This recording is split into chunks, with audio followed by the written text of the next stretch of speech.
Olá, pessoal. Professor Acácio, hoje tratando de um assunto que os estudantes pré-universitários costumam encarar como um assunto difícil.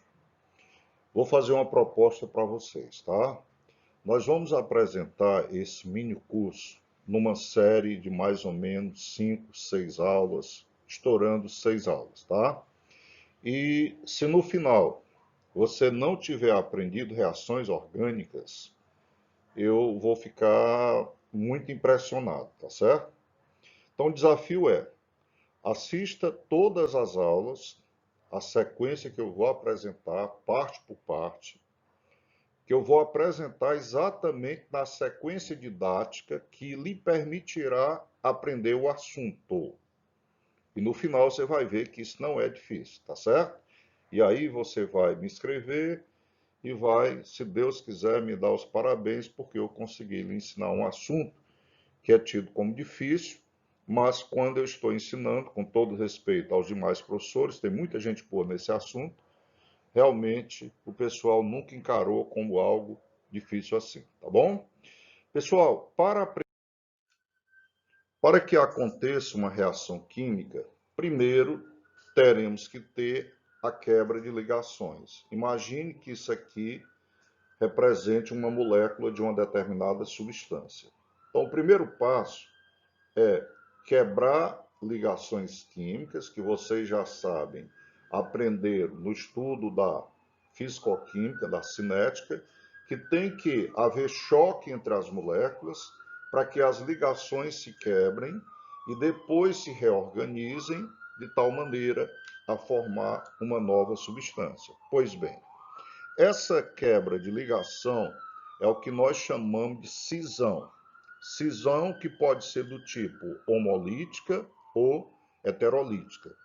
Acácio, o que é uma cisão homolítica? Pessoal, cisão homolítica é aquela quebra que envolve uma ligação covalente apolar. Nós podemos aqui na ilustração ver dois átomos de A combinados, formando uma ligação covalente, e aí, através de um fator externo, que pode ter sido luz, por exemplo, calor, houve a quebra da ligação, sendo que cada átomo ficou com o seu elétron. Por isso que nós chamamos de homólise. Ílis quebra, homo igual, quebra por igual. O resultado disso é o que nós chamamos de radicais livres. Então, aqui nós temos dois radicais livres, que eu vou chamar de radicais A. Já a cisão heterolítica, pessoal, ela acontece nas ligações polares. E uma ligação polar, de um modo geral, é quando ocorre entre átomos diferentes. No caso aqui, eu teria átomos X e Y, sendo que Y é mais eletronegativo. Então, quando quebrou-se essa ligação, o X ficou positivo, formou um cátion, e o Y ficou negativo, que é mais eletronegativo, ele puxou o elétron, logicamente, de X. Então, eu vou ter, nesse caso, a formação de íons, um cátion e um ânion. Então, recapitulando, na cisão homolítica sempre formam radicais livres, enquanto que na cisão heterolítica nós formamos íons. Segundo ponto que eu preciso entender. Uma vez quebradas essas ligações, surgem o que nós chamamos de reagentes químicos. E esses reagentes podem ser classificados, pessoal, de três maneiras diferentes. Nós temos os reagentes eletrofílicos. A palavra eletrofílico quer dizer afinidade por elétron. Filos, amigo, elétron.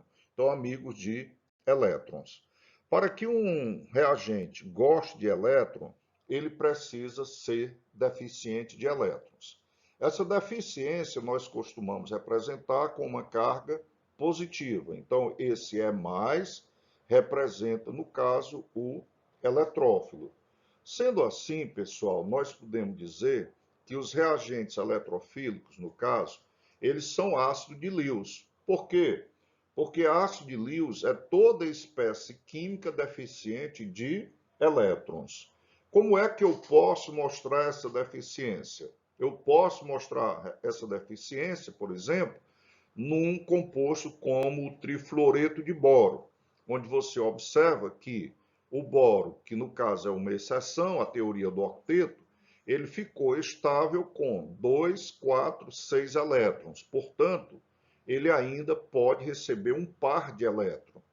Toda espécie química capaz de receber par eletrônico é um ácido de Lewis.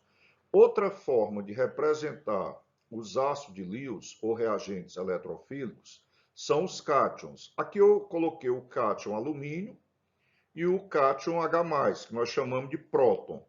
Como todos eles perderam elétrons, então todos eles podem receber elétron de volta. No caso, são deficientes de elétron, portanto, são ácido de Lewis ou reagentes eletrofílicos. Então, reagente eletrofílico é aquele que é deficiente de elétron e que se enquadra no conceito de ácido de Lewis. Temos também os reagentes nucleofílicos, representado aqui pelo Nu com a carga negativa, porque normalmente eles aparecem na forma de ânion. Qualquer ânion, na realidade, é um reagente nucleofílico. Além dos ânions, nós temos as espécies químicas que possuem par de elétron não ligante, como os compostos nitrogenados, no caso as aminas, tá? Aqui há a própria amônia, não é isso? Então, no caso, todo reagente rico em elétrons é uma base segundo a teoria de Lewis.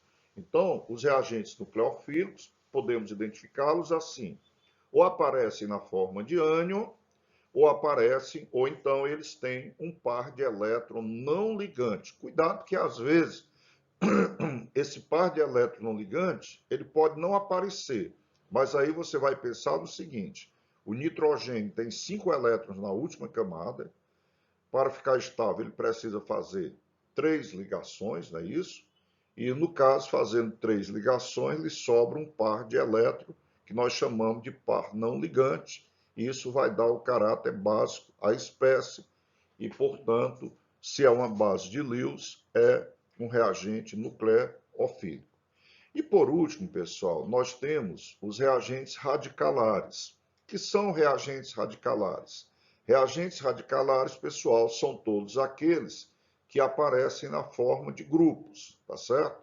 Aquilo que nós costumamos chamar de radicais livres. Ó, aqui, por exemplo, é o radical metil, aí poderia ser o etil, isopropil, fenil, qualquer um deles, tá certo?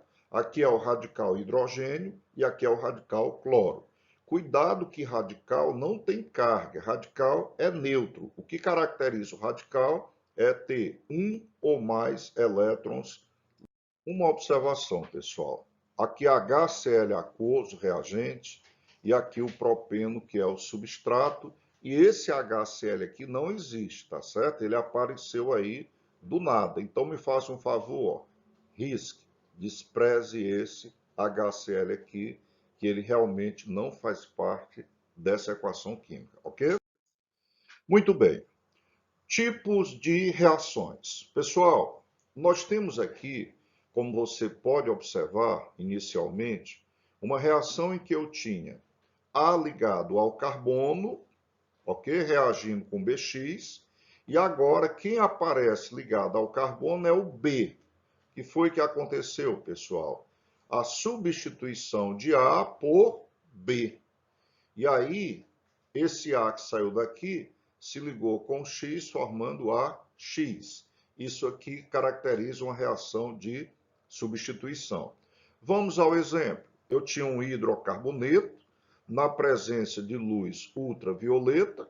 Aí, no caso, um átomo de hidrogênio foi substituído pelo átomo de cloro. O hidrogênio que saiu daqui se combinou com o cloro que sobrou, formando o subproduto HCl. Aí vem uma pergunta, pessoal.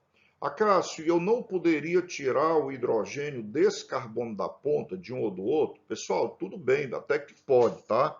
Mas na prática, pessoal, tem uma regra muito importante. Leia aqui comigo na segunda observação, que diz o seguinte: nas reações de substituição, o hidrogênio que sai preferencialmente do carbono menos hidrogenado. Veja bem, o hidrogênio sai preferencialmente do carbono menos hidrogenado. O que é isso?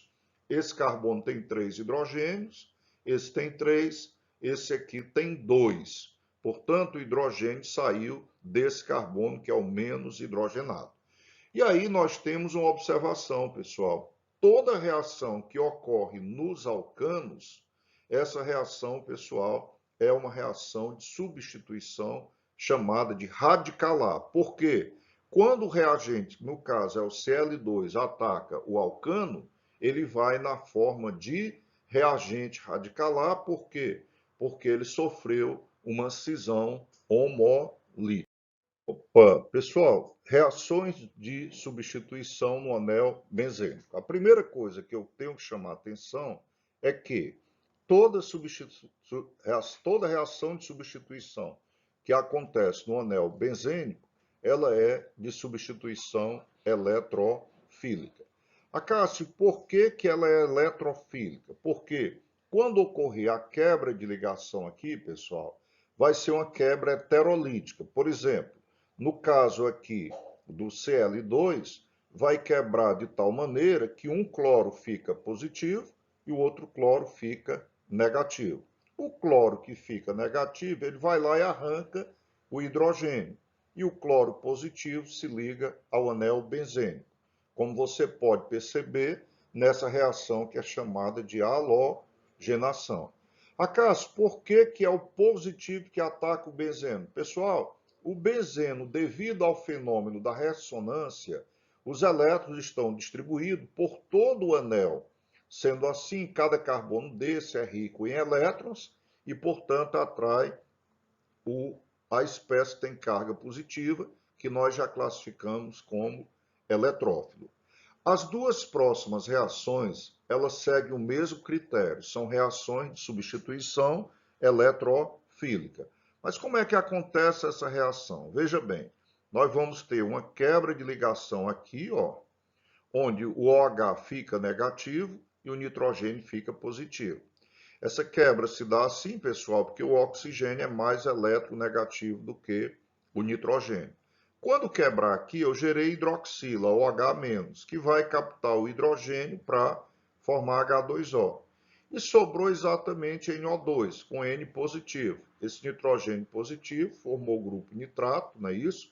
E esse grupo nitrato vai lá e se liga ao benzeno, que é negativo. Então, nós formamos o nitrobenzeno.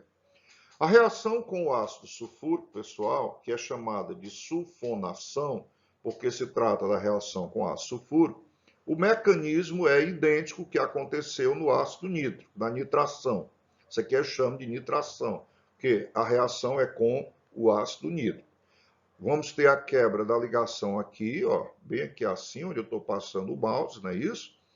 O oxigênio vai ficar negativo, formamos, no caso, o grupo hidroxila, que capta o hidrogênio, tá? E aí sobrou o enxofre positivo, na realidade formando o conjunto, o SO3H, que é o chamado grupo sulfônico, e como ele está positivo, ele vai lá e se liga ao benzeno, que é todo negativo. Já expliquei que você tem elétron em cada carbono. Por quê? Porque o benzeno é rico em elétrons devido ao fenômeno da ressonância. O produto dessa reação, pessoal, é o ácido benzeno sulfônico. E a reação é chamada de sulfonação. Mas, pessoal, preste bem atenção que nós podemos ter ainda as reações de alquilação de Friedel-Crafts e acilação de Friedel-Crafts. Acaso, qual é a diferença entre essas reações e as anteriores?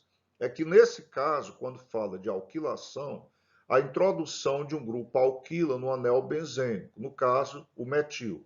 Como é que isso acontece? Esse catalisador ajudará a quebrar a ligação entre o carbono e o cloro. Como o cloro é mais eletronegativo, a quebra se dá aqui. O cloro fica negativo e o carbono fica positivo, formando um carbocátion, que é o carbono positivo.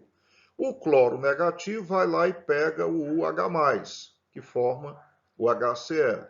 Sobrou o CH3+, que se liga a esse carbono, que está negativo. e aí nós temos a formação do metilbenzeno, também conhecido como tolueno. Bom, e o que é a acilação? É porque esse grupo aqui, pessoal, é um grupo que a gente chama de acila, que é derivado de um ácido carboxílico. Na realidade, a função orgânica aqui é haleto de ácido. O que acontece em termos de mecanismo? Como eu já disse antes, o catalisador ajudará a quebrar essa ligação aqui, ó. Quebra para que lado, Acácio? Quebra para o lado do cloro. Por quê? Porque o cloro é mais eletronegativo do que o carbono. Por que que não quebrou a ligação com o oxigênio? Pessoal, porque quebrar uma ligação dupla é muito mais difícil do que quebrar uma ligação simples, tá certo? E nas reações químicas, vocês sabem que a tendência é as coisas acontecerem da forma mais natural possível. Então, nesse caso, quebra-se a ligação aqui, formando Cl-, esse carbono fica positivo, tá certo? E aí o que é que nós vamos ter? O Cl- vai captar o átomo de hidrogênio, não é isso? Dando lugar a quem? A esse grupo aqui, e aí, como vocês podem observar, nós formamos o ácido clorídrico como subproduto, e o produto orgânico é a fenilmetilcetona. Ok, pessoal? Observe a sequência que nós temos a seguir, tá? Nós temos também as reações de substituição no anel, nos derivados do benzeno. O que eu chamo de derivado de benzeno, pessoal? É aquele composto que já tem alguma coisa ligado a ele, quer dizer, aquele composto que apresenta anel benzênico, que tem algo ligado a ele. Esse algo não pode ser o hidrogênio, claro, pode ser qualquer outra coisa menos o hidrogênio. Uma vez existindo alguém ligado ao anel benzênico, se outro alguém quer se ligar, pessoal, ele vai ter que pedir licença a quem chegou primeiro, tá certo? Então, no caso, vamos supor que quem chegou primeiro foi um grupo amina, o hidrox, o alcox, o grupo alquila, o halogênio. Ele vai indicar onde é que o outro vai entrar. No caso, se for um desses grupos aqui, ele indicará, pessoal, que o novo grupo entre nas posições orto e para. Orto e para simultaneamente. Então, nós vamos ter dois produtos, uma substituição na posição orto e outra na posição para. Então, deixa eu dar uma dica para vocês melhor. Todo grupo saturado, quer dizer, todo aquele grupo que tiver ligado diretamente ao anel benzênico saturado, ele orienta para as posições orto e para, ok? Já os grupos metadirigentes são aqueles que apresentam normalmente, pessoal, uma insaturação nele, como o grupo nitro, o grupo sulfônico, a carboxila, aldoxila, carbonila, etc. Então, se aparecer dupla ou tripla ligação, como é o caso do grupo ciano, pessoal, ele chegou primeiro, se ligou no anel benzênico, então ele vai determinar que o outro grupo que quer se ligar, se ligue na posição meta. Lembrando que a posição meta é a posição de número 3 em relação àquele grupo que se ligou primeiro. Já a posição orto é a posição de número 2 e a posição para é a posição, pessoal, de número 3. Observe, então, os exemplos a seguir. Nesse exemplo, nós temos o radical metil. O metil se enquadra naquele grupo dos ortopara dirigentes. Então, se alguém quer se ligar ao benzeno, no caso, pessoal, esse alguém vai ter que se ligar nas posições 2, que é orto, e na posição 4, que é a posição para, tá certo? Aqui eu preciso de duas moléculas no caso, duas moléculas do metilbenzeno para reagir com uma molécula de Cl2, pessoal. Bem aqui assim, nesse ponto aqui, nós temos o índice 2, tá certo? Que ficou escondido, não é isso? Então, vamos já ver se eu consigo consertar aqui. Mas aqui, no caso, é Cl2. Portanto, Como este grupo é um grupo saturado, ele é orto para dirigente. O cloro entrou na posição orto e também na posição para, tá certo? Formando assim dois produtos. Já o próximo exemplo, pessoal, nós podemos observar que tem ligado ao benzeno um grupo que é insaturado, no caso com uma ligação dupla. E aí o que que acontece? Eu vou contar 1, 2, 3. 3 é a posição meta. Como esse grupo é um grupo insaturado, o grupo todo é insaturado, ele vai mandar o bromo entrar na posição 3, que a gente chama de posição meta, ok? Claro que aqui tem um hidrogênio, sai um hidrogênio daqui, entra um bromo. Esse hidrogênio que sai, pessoal, vai se ligar a um bromo que sobrou, já que aqui nós tínhamos dois bromos, Br2. A reação ocorre também na presença de um catalisador. Então, pessoal, preste bem atenção. Toda reação que acontece no anel benzênico, primeiro, ela é uma reação de substituição. E como é que eu classifico?